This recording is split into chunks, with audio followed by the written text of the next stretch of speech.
Welcome back into NFL Daily. I am Tom Downey. We are breaking down the NFL playoff picture as we enter Week 11. We'll go through the NFC and the AFC on today's show. This will be a weekly video here on Chat Sports. Help us out by sharing this one every Tuesday morning, or maybe earlier if the Monday night game is a clunker. We will have a video for you breaking down the playoff picture. Help us out by sharing today's show, please, and thank you. Of note, there are no clinching scenarios nor elimination scenarios across the NFC or the AFC this week. Let's go one time through the NFC, then we'll look a little bit closer at the AFC as well. Eagles have the number one seed in the division. The Seahawks have in the conference, I should say. Seahawks have the number 2 seed. Both are 7-2. Lions 6-3. The Bucs are 6-3 as well. The Rams, kind of crazily enough, are 7-2 and a 5 seed. Bears and Packers with 3 losses. Packers have the tie. Niners, the top other contender, at 6-4. In the AFC, 3 8-2 teams. Colts, Broncos, and Patriots. Literally 0 people predicted that. I don't think anyone had that one right. Pittsburgh is 5-4, but they are not favored to win the AFC North. Chargers, Bills, Jags had the tiebreaker for now over Kansas City, which might matter, but we'll come back to the AFC later on. Let's go to the NFC. Eagles off of I think that was more of a defensive slugfest in Week 10, where both defenses were making some pretty impressive plays. Took down the Packers in Week 10. What a massive game coming up in Week 11. Eagles-Lions. Just a massive upcoming matchup with has huge playoff implications for division seeding. The winner ends up taking the number 1 seed in the NFC. I believe that would be the case no matter what ends up happening with the Rams and the Seahawks. I think that's the case. I need to double check that. But either way, Lions at 6-3. That's Sunday Night Football. Seattle, also of note, you'll see playoff probability for each of these teams. Another huge game. You've got the best teams playing each other this week in the NFC. You get Eagles, Lions, and you get Seahawks, Rams in that 4 p.m. slot, with the Rams narrowly favored at home in that matchup. Seattle's defense has been incredible this year. Sam Darnold playing at a very high level too. The Detroit Lions, Dan Campbell took over the play calling. Looked pretty good, didn't he? Pretty good performance there for the Lions and Dan Campbell blowing out the Commanders. After this game against the Eagles, they have the Giants, Packers, but then Cowboys and Rams as well. A lot of key games there in the NFC, which people keep telling me the NFC is wide open. And I think it's wide open if you are a good team.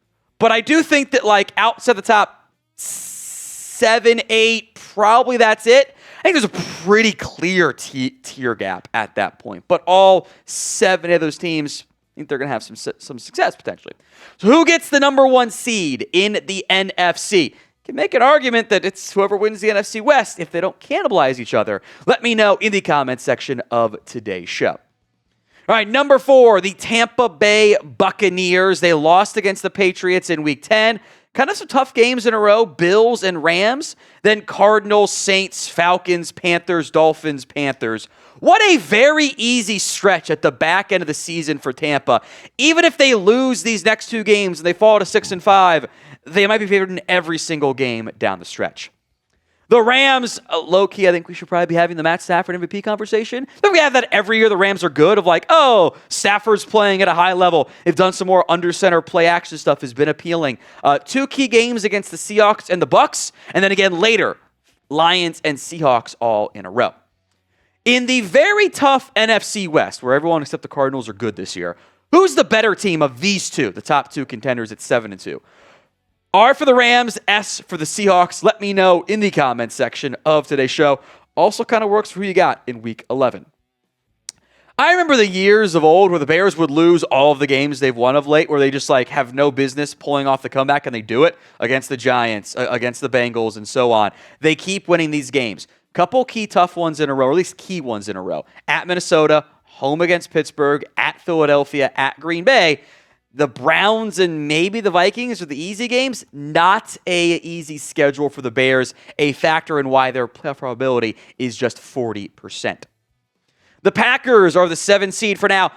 Their losses have been close, but they haven't exactly been good losses. The offense, when it's on, can drop 20 against the Lions and 40 against the Cowboys and 35 against Pittsburgh, but 13 against the Panthers in a 3-point loss, 7 against the Eagles in a 3-point loss, 10 against the Browns in a 3-point loss.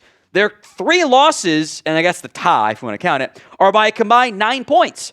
Offense has to do better. Maybe some get-right game coming up here against the Giants, although new coaching boost, how does that help things as they move forward? Schedule isn't crazy tough, but there are some key games in division as the season winds down.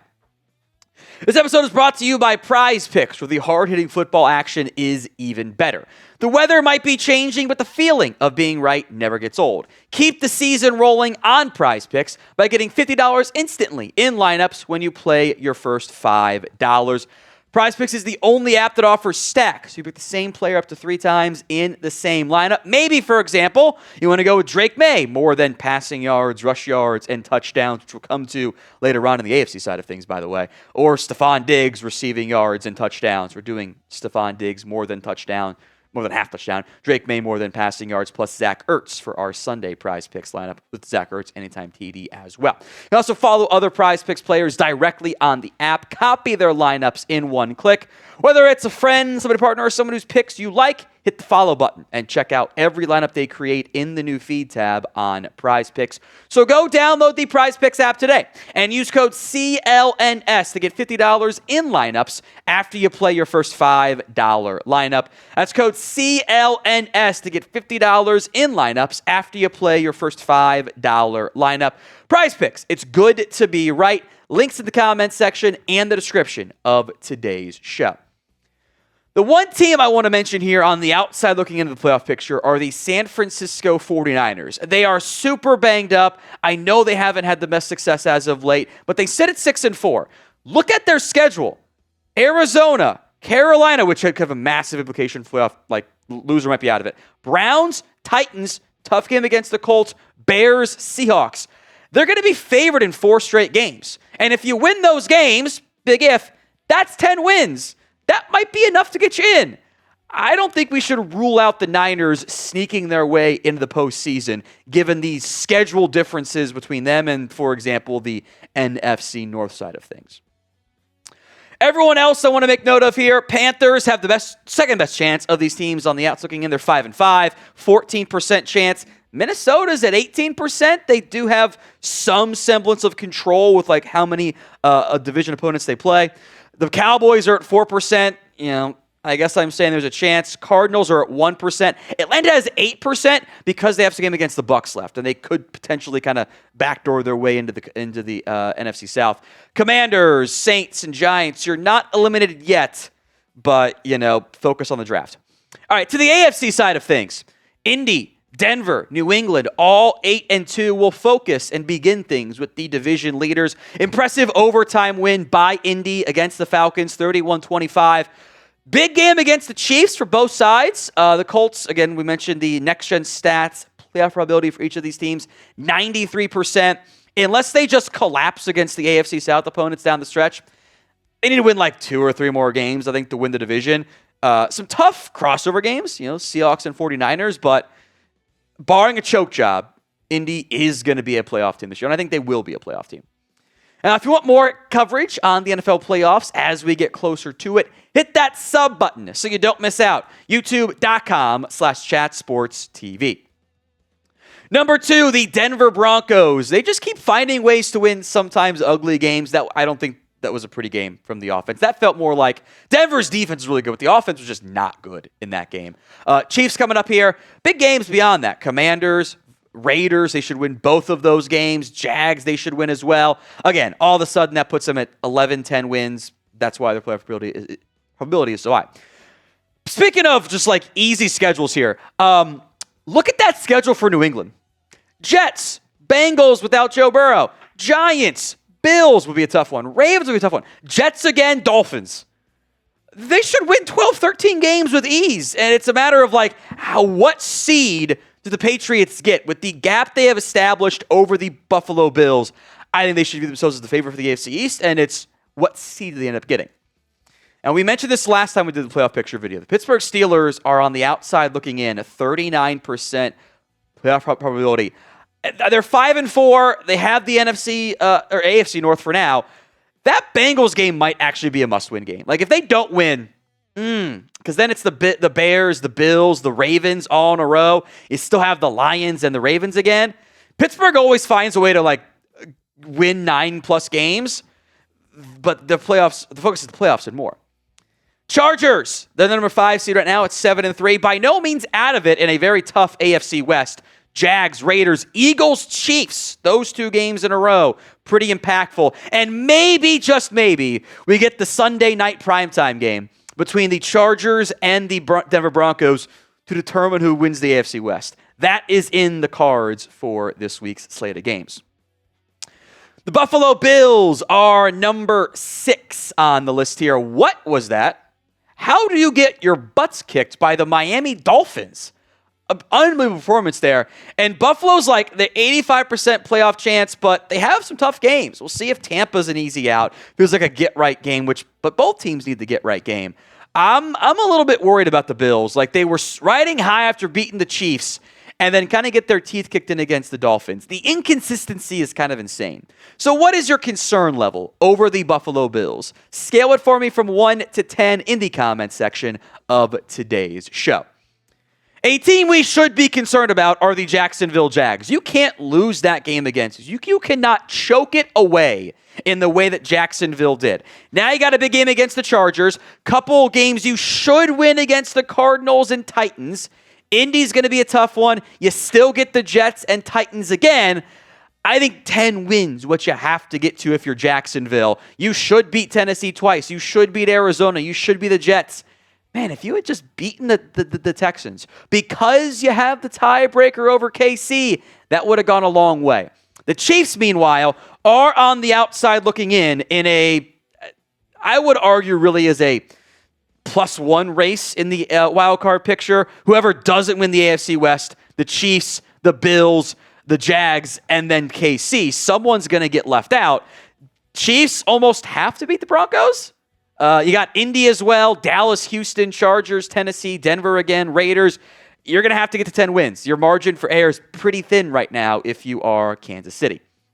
Despite that, they are 60% because it's the Chiefs. We all think they're going to bounce back. Will they make the playoffs? Tiebreaker might matter here. Y for yes, and for no.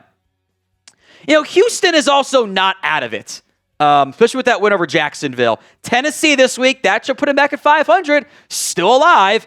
Couple tough games in a row that will determine if they are a real team or not in terms of like playoff push. Buffalo, Indy, Kansas City. Then you can win your next 2 games.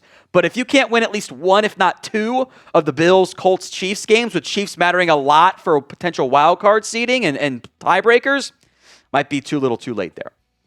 The Ravens at number 10, big time win over the Vikings, 27-19.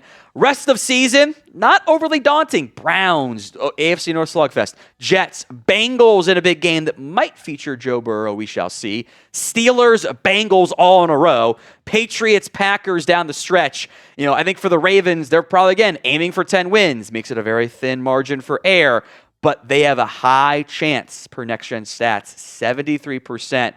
The schedule sets up for them to very much be back. Everyone else has a less than 2% chance, or 2% or less, I should say. Bengals there, 3-6, couple just brutal losses in back-to-back weeks. Could have been a very different conversation if they had not blown games against the Jets and the Bears. They'd be sitting there with 5 wins. It'd be like, are they going to make it? And then you have Burrow come back. It'd be a very different conversation, but it's not. They haven't won those games. Dolphins got a nice win to get them above less than 1%.